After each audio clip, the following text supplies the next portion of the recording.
This is 5 Minute Feng Shui, episode 29. Sell your house with Feng Shui. Welcome to the 5 Minute Feng Shui podcast, where each week I talk about how to move energy and make money. You'll learn how to create a prosperous home and an abundant life using classical Chinese Feng Shui.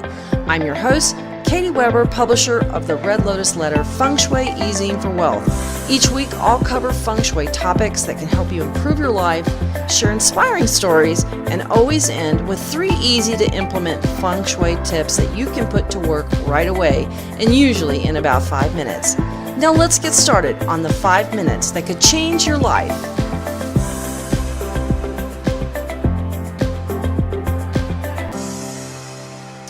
As someone who has bought and sold, a dozen homes in my married life, I can tell you I have not only bought and sold a number of homes, but I have looked at so many homes for sale. And boy, can I tell you some war stories about that. I'm a big believer in following good feng shui as well as good real estate advice. You can sell your home faster with feng shui than you can if you just stick a for sale sign in the yard. And some of the things that you're going to hear about with feng shui are really what you're going to hear from that are classic real estate 101 kind of house selling tips. But I'm going to give you some other ideas and tips that will help you move your house faster with a little extra dose of good chi and the type of energy that will help you magnetize your house for finding a buyer. So let's talk about some of those classic things that all realtors talk about. And I want to talk about also how they relate to feng shui, because it's really important to not only understand these topics that real estate brokers swear by for selling a house, but there's also some feng shui implications about them. Let's take, for instance, curb appeal. There's always a saying that first impressions are lasting impressions, and we know that is absolutely true. When somebody shows up to meet you, whether it's on a date or you're going to see a house for sale, when you look and go, wow, that says it magnetizes you to that person or to that house. So when you drive by a house, you can just see them. They look orderly, they look neat, they have nice landscaping, they look like they are taken care of. Now by contrast, a house that you drive by and you can see the paint's peeling on the fascia board. Maybe they've got trash and junk in the driveway. Maybe there's a dead shrub somewhere, or maybe the shrubs have grown over the windows and they can hardly see out the windows. When you see that, you say, oh, that's not a house that's taken care of. We all want to buy things that look like they are well taken care of. But when it comes to curb appeal, one of the things that curb appeal also offers, and one of the reasons why it's good feng shui, is that when you see a house that is attractive and well maintained, it has better chi. I know that sounds like common sense, but it's really not that common when you think about it. Good chi is it's brightly lit, you've got pretty landscaping, the house is well maintained, and that lifts the energy. And really what we're talking about when we're talking about selling a house, and when you put a house on the market, you want it to move quickly because, it's having to always have it in show condition and that kind of thing. It's a little tedious, and believe me, I know I've sold a lot of houses. And what I can tell you is when your house has good energy and that energy moves quickly, that means the sale moves quickly. And that's what we want, right? So get your house a good curb appeal. Do what you need to do. Get it freshen up on the front door and, clean all the lighting and polish things up. Add some pretty plants that have some blooms on them. Make it look inviting, because when a home is inviting, it doesn't just invite a buyer, it invites the energy that brings the buyer. And that brings us to your front door. Your front door is called the mouth of of chi for your home. And that means the type and quality of energy that enters your home, and therefore the buyer, the type and quality of buyer that enters your home, is going to be affected by the type and quality of energy around your front door. So that's why you want to make sure that your front door it's fresh and clean, it's been nicely and newly painted or polished, the door handle set works, there's no clinking, there's no squeaking on the hinges, nothing is hard to open or close. You want it to be a beautiful experience at the front door. Maybe you have some potted plants, not too many. There's a belief that you put lots of plants by the front door, that's good feng shui. Actually, it can work against you. What you want is everything to be in harmony and in relationship to the home. So for instance, if you've got a narrow entryway, you don't want to crowd it with a lot of plants, because then you're going to start slowing the energy down. When we're trying to sell our houses, we want that energy to be smooth and quick, but we want it to be smooth. And if it starts getting stuck up at all these little planners and cute tchotchke things, then it's going to slow down the energy that's entering your home to buy it. So remember, when you want to sell your house, you want to make it look as good as you can from the exterior, because that lifts the energy and helps it move a little bit faster and make it more attractive. Now, when someone steps into your home, they're in the second most important area of your home, and that is the foyer. This is where your home says welcome in, and they're actually inside. We want it to look auspicious, we want it to look attractive and beautiful. Just like you have curb appeal, we want to have foyer appeal. The foyer of your home sets the stage that tells the buyer, hey, the rest of the house is going to be really great too. So we want to kind of dress that area up. A pretty rug, a nice light fixture. Make sure you clean those and keep it brightly lit. Maybe some pretty artwork or some flowers. You want to make it look special. And if your foyer, even if you have just a small foyer entryway, you can dress it up. Even just putting a simple crystal light fixture up, it can make a difference. Even if it's just a really small foyer, maybe you don't have a full foyer, but you do have an entryway inside your home. So make it look as nice as you can, because that's going to also set the tone. We want to make sure that we are bringing that energy into the door, and we want to have nice, clear, open space. You want them to visually be invited in. And for that reason, I always like to activate the lucky corner. And when you walk into your house, that is the corner that is opposite and diagonal from the door. It's either the right or left corner as you stand at your front door, in all the way that as far as your eye can see. We want to make sure that there is something really nice there. So maybe that is a tall lamp or a pretty plant, because what that does is it visually invites the visitor all the way in. So that potential buyer, when they walk in and they see clear across to the diagonal corner, the furthest point in the room, it invites them in visually.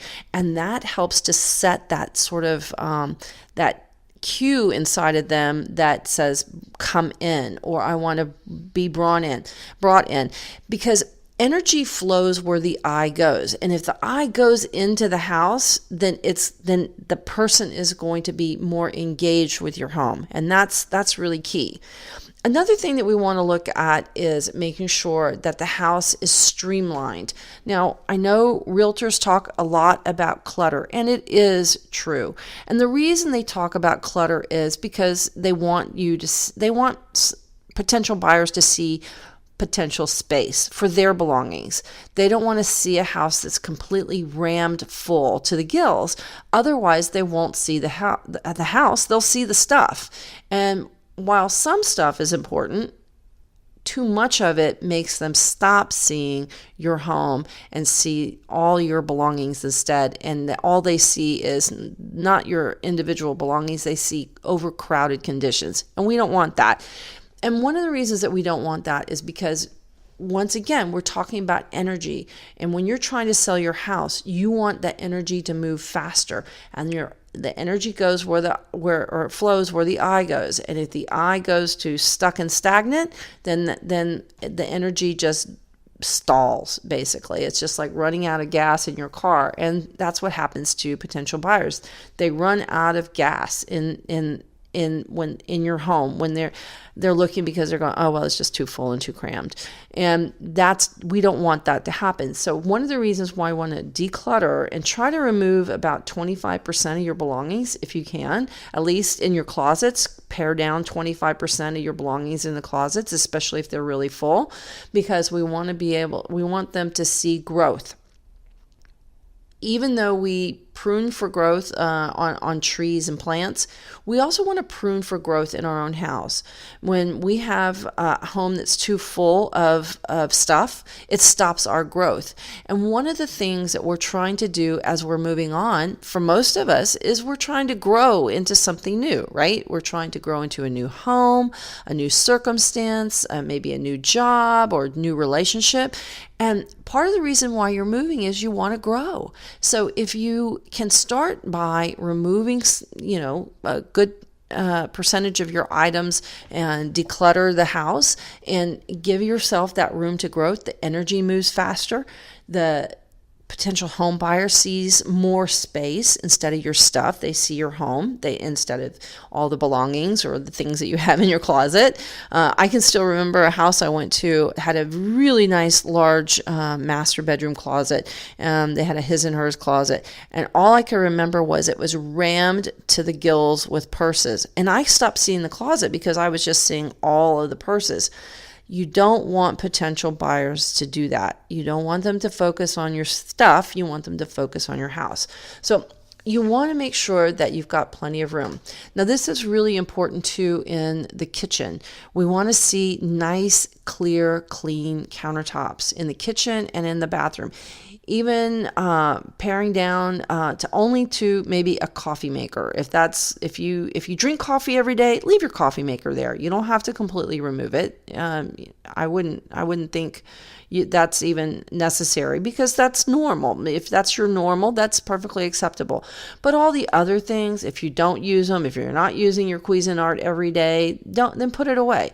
And the same is true of a KitchenAid mixer or whatever else appliance that you're not using. If you're not using it daily, then you don't need it out on your counters. So the kitchen is another area we want the eye to move quickly. Now, around the house, you may want to do that as well by removing rugs.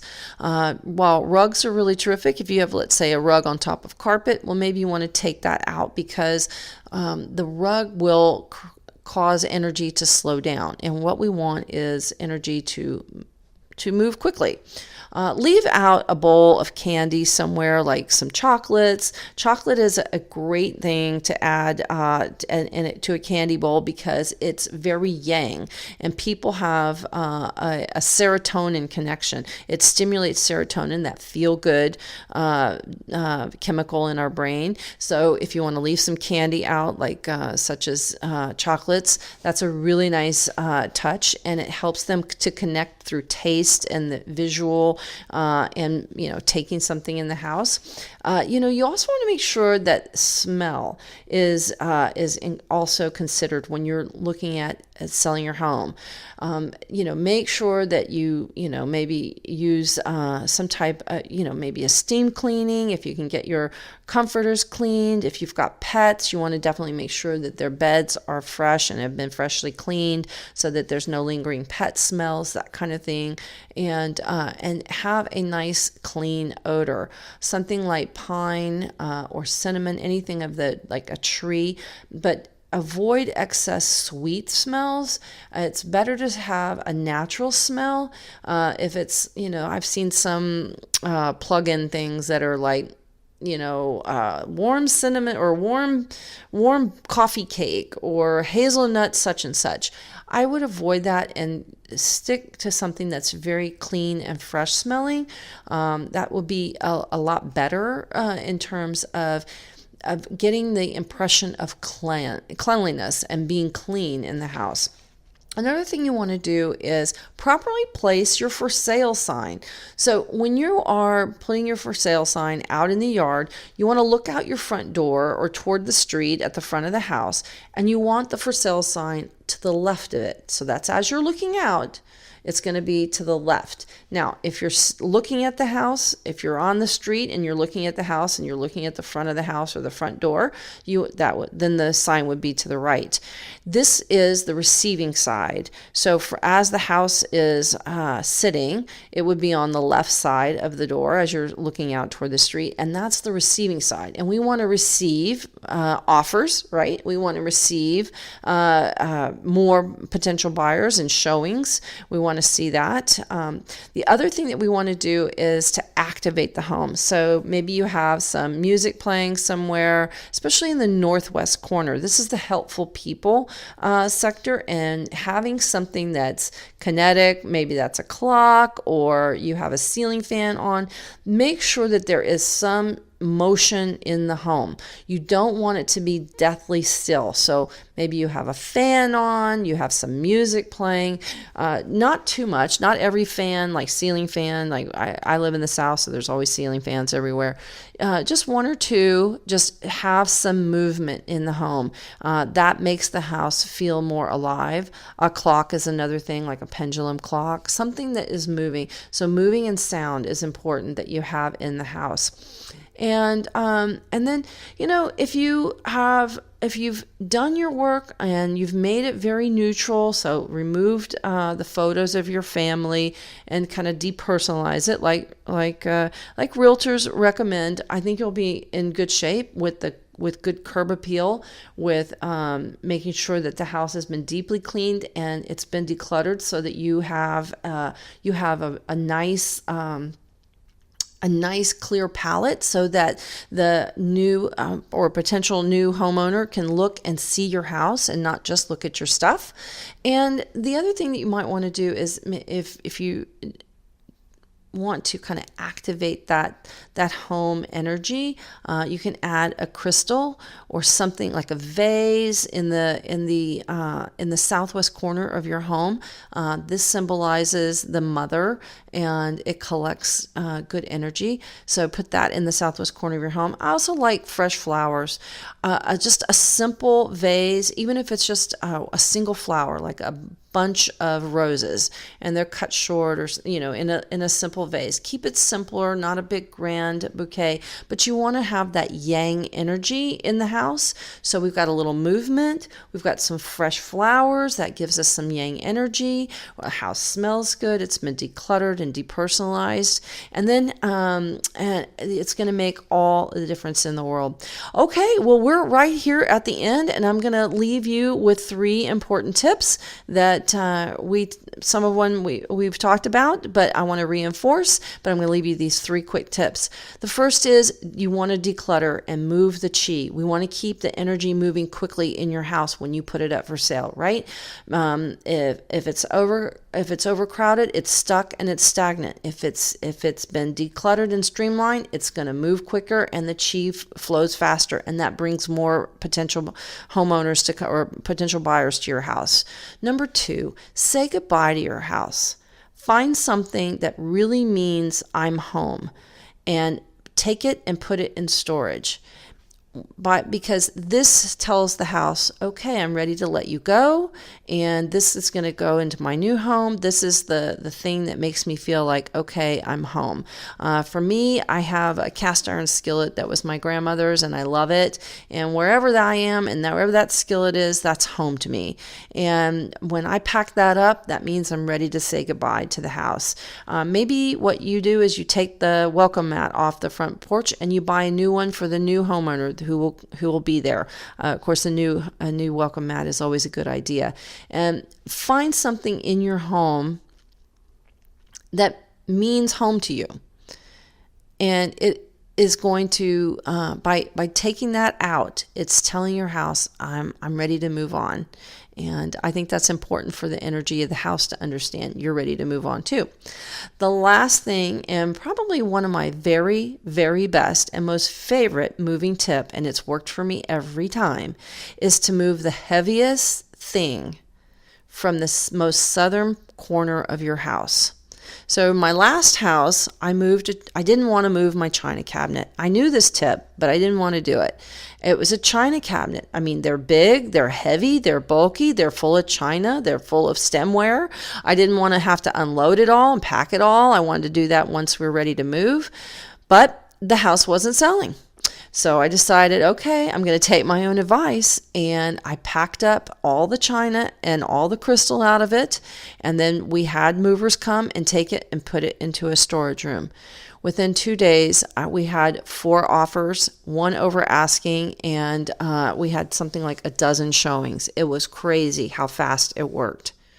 This is a really great tip. So whether you've got a heavy sofa that's there, a dresser, or a china cabinet, I've done it with a china cabinet, I've done it with a sofa, and I've done it with a dresser. All 3 things.